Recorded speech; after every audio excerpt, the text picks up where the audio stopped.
Good evening, Hawks fans, and welcome back to another episode of the Atlanta Sports District. I'm your host, Russell Spence, coming to you directly after a 142-115 loss to the Detroit Pistons. This was a rough one. Again, I'll start with the offense and defense of the Hawks, move to the offense and defense of the Detroit Pistons, and then I will give my player-by-player breakdown. Offensively for the Hawks, this was a fine showing. This is very good defense. But honestly, we turned the ball over a ton. And it's another one of the opportunities where I get to talk about the fact that we need Trae Young. When a team is able to play up to touch or blitzing or giving, multiple defender looks to Jalen coming off of screens, we have had very inefficient offense when a team can successfully do that and make his life difficult. Because at the end of the day, he's not as good as a normal everyday engine at absorbing that pressure. And he is also the only player on our team that can critically punish a double team of another player. So again, when Trae comes back, what it would look like is Trae comes off the screen, they blitz and send two defender looks at Trae Young like teams do all the time. And then when that happens, you get the ball to Jalen. He is your safety valve, and he immediately cracks the paint and makes a play at the rim, whether that be a dunk, whether that be a layup, whether that be he collapses the defense in a 4-on-3 situation and he kicks to a three-point shooter. There's all sorts of things. We desperately need that in our offense right now, and you could tell that things were discombobulated today because they're sending those two-player looks at Jalen. And when you do that with a talented defensive team and a talented defensive player like Asar Thompson is one of those two, Jalen will have a hard time turning the corner. We saw that happen a lot, lowered his efficiency all night. Against a team like this, or against a team like Houston or Phoenix, or one of these teams that's got a very good defensive roster, that will cause offensive struggles for the team because we do not have a player that can absorb the pressure that they're able to put on the ball handler. Moving to defense, the defense was very not good throughout the entire game. Honestly, after the first quarter, we were only down 1 point. The defense looked fine. They were making a lot of their shots. But at the start of the second quarter, we went to an Asa Newell lineup that got demolished. And that is what kind of sparked them playing deep into the paint. They were attacking. They were dunking a lot. And if you know anything about me, I say all the time, the team that dunks more, a lot of times is going to win the game because it's a 100% shot. If you can be the team that gets significantly more dunks than your opponent, you're probably going to win that basketball game. And that's what happened tonight. They berated the rim in Asa's minutes. It was really bad defensively from Asa, and that stretched their lead out. And we got it back in a reasonable-ish number. We were down 9 at half. But after that, they just bludgeoned the rim. And then when we would collapse 5 guys down, because that's what it took to stop them from dunking on us every play, they'd kick it out to a wide-open three-point shooter, and they would make it because they're very good players. Duncan Robinson had himself a day. A lot of open shooters tonight that, again, were cause from them being able to just destroy the rim. Moving to their team, offensively, they have an identity. They pound the paint.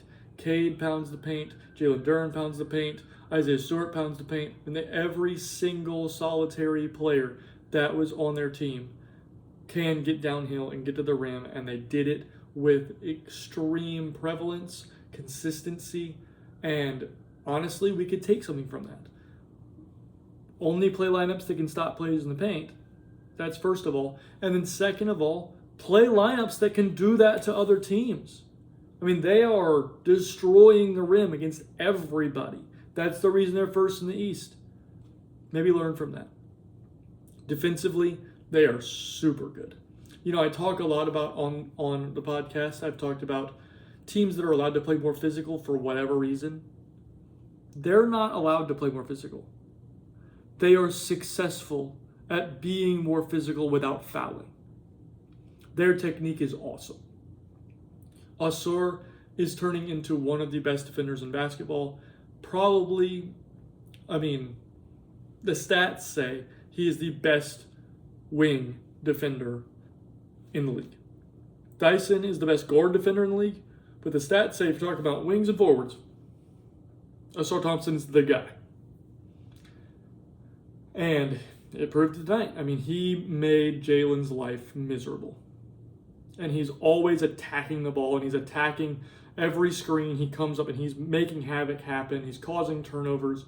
He is so good. And the rest of their defense just kind of fits right around it. Duran's protecting the paint. Holland is making crazy stuff happen. Jaden Ivey is making crazy stuff happen. Tobias Harris is getting his hands in passing lanes and things because they know when Ausar is able to attack the dribble of whatever player has the ball for you,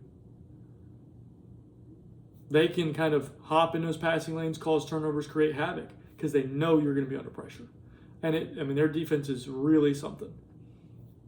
And I think that we could have that defense. Again, we have Dyson. When another team has a guard that Dyson is attacking and being aggressive with attacking the dribble, making crazy havoc happen, we need players on the floor that can make other havoc happen. When you have lineups that have Dyson and Naw and Mo, those lineups do not get scored on. Again, when you're looking at another team, what are they doing well and why is it working? Why are they the number one seed? Well, this is one of the things they're doing amazingly, is creating havoc. Well, how are they doing that? Well, they're great on-ball defensive guy. He's attacking the basketball. Sounds like what Dyson does. And then their amazing identity as a team is creating havoc, creating turnovers because they're leaning into that. We need to be doing that.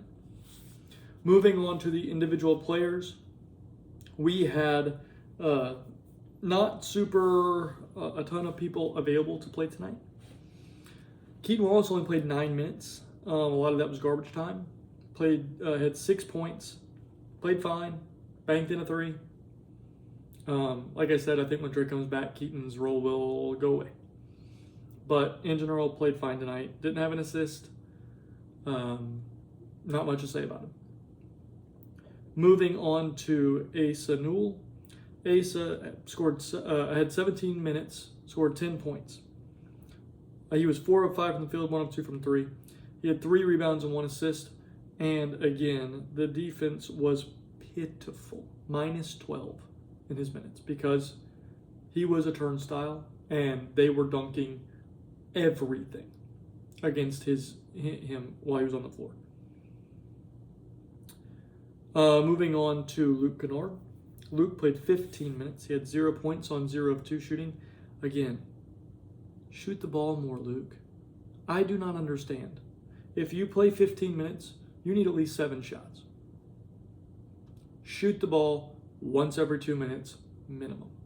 You're a great shooter. Shoot it. I don't get it. He ended minus 6. Again, when you're not providing positive things on the offensive end, he's not providing positive things anywhere because he is very negative defensively. Next, we'll talk about Vít Krejci. Vít played 29 minutes. He had 8 points on 3 of 7 shooting, 2 of 5 from 3.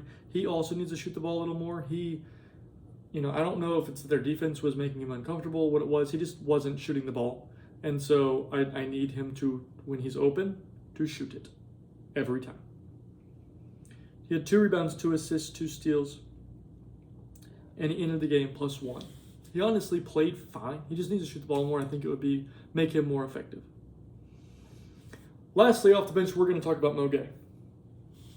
In a game wherein we lost by basically 30 points, Mohamed Gay played 17 minutes. He had 8 points on 2 of 5 shooting, 1 of 2 from 3. He was 3 of 3 from the free throw line. He had 2 rebounds and a block, but he was plus 1 in this game. In a game where he only played 17 minutes. And the guy who was taking minutes from him, who I still like, I like Asa. But in a game like this, where they've got Isaiah Stewart, Jalen Duren, these ginormous posts. You cannot play Asa at center in this game. He will get eaten alive, and it will hurt his confidence. Mo Gay played fantastic on defense. He was a wild man and only had one foul. It's not like there was foul trouble. He wasn't fouling anything. He wasn't making bad decisions. Every time he got in the game, we got stops. He was scoring points. I do not understand not playing him more. He is by far and away our best post defender. His defense is ridiculous. He is a Dyson level defender just as a post. And we will not play him. It reminds me of Dyson on New Orleans. And something will happen. I guarantee you. We'll get some trade request or something, and we'll trade Mo Gay, or we won't re-sign Mo Gay. And then he will go somewhere, and he will be Dyson Daniels. And some team he'll win most improved player, and they'll play him every game, and people will go, well, Atlanta's a real goat for letting that guy go. And I'll have called it. We would win a lot more games if we played Mo Gay more. He makes winning plays. Play him more. I don't understand. Moving to the starters. Zach played 27 minutes. He had 10 points on 5 of 8 shooting. 0 of 2 from 3. He had one that should have been called 3, but his foot was on the line. He had 3 rebounds, 2 assists, 2 turnovers. Into the game, minus 23. Zach needs to play more. He's playing well. For some reason, we're not letting him close halves or quarters, or halves or games. He just needs to play more. He's playing very well. And it's making the national media think he's not playing well because he's not playing a ton. But when he's in the game, he looks good. And the defense looks great. He's still young. In a game like this, sometimes the rebounding was a little bit undersold because they're very big and they're very strong and they've got a bunch of full-grown men. But Zach is playing well and we desperately need him to play more. Moving on to Onyeka Okongwu. Onyeka played 28 minutes. He had 14 points on 4 of 10 shooting, 3 rebounds, 3 assists, 5 turnovers, and finished the game minus 20. He has struggled against Jalen Duren this year, and that is concerning me. I think that the size difference is significant between those two players, and Duren is taking it at him. I mean, Duren only played 24 minutes because they blew us out. But he had 14 points in 24 minutes, 7 rebounds. I mean, he played very well in his limited time. Next, we'll move to Dyson Daniels. Dyson played 34 minutes. He had 18 points on 10 shots. Good number of shots for him, and he was aggressive.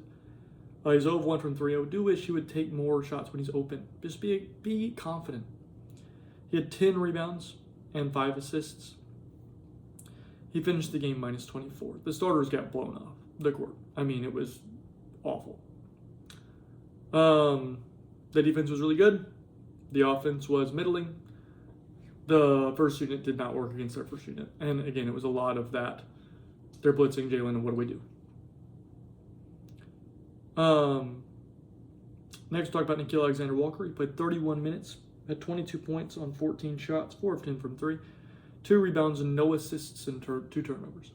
The passing is still not working very well, but that will clean itself up when Trae's back. A lot of this game would have been fixed if we had a Trae on. He finished the game minus 21. The defense was good. The shot was good. He is in a role that he does not need to be in right now. He's in a role that is not his role. And lastly, we'll talk about Jalen Johnson. He played 34 minutes, had 19 points on 19 shots. That's that stuff I'm talking about. It's like the efficiency is not good when they're able to blitz him successfully. He had 11 rebounds and 12 assists, but had 6 turnovers. The offense just lowers its efficiency when Jalen is able to be successfully blitzed. Again, when Trae has the ball, he's more effective at absorbing that pressure. And then Jalen can play in the punisher role of that pressure coverage that they've been deploying a lot when Trae's got the ball or when Jalen's got the ball. The teams like to pressure our team. Well, how do you punish them? Well, you do it by dunking on their face. And right now, we don't have a guy who can make that happen over and over and over again when the pressure comes in. Because usually that guy's Jalen. He was minus 25 in the game. Like I said, their first unit kicked the crowd out of our first unit, but our first unit does not have our offensive leader. And I think the game would have been much closer if we played more, but I don't think we beat them either way. Not with how they were able to stifle our offense. I do think this game was poorly coached. I think the rotations were bad. I have often said on this podcast that I really dislike Quinn's rotations. I don't think he's a bad coach. I don't think that he should be fired. I don't think what some people, when they call for his job and things, I don't think that's warranted. But I do think that every single game, every one, I have to come on here and I have to say, I vehemently disagree with some of the rotations that we put out there on the floor tonight. Moving forward, we play again on Sunday against Philadelphia. Hopefully we'll have Trae Young back. If we do, I think that we are going to have a string of successful run. I think we've got a lot of continuity built up in these games. I think we just do not have the personnel right now to have a positive offense against really great defensive teams. So, like I said, let me know what you think about everything I said. Let me know your thoughts in the comments. Like, comment, subscribe, do all the YouTube stuff. I'll see you again on Sunday, and above everything else, I hope you have a great day.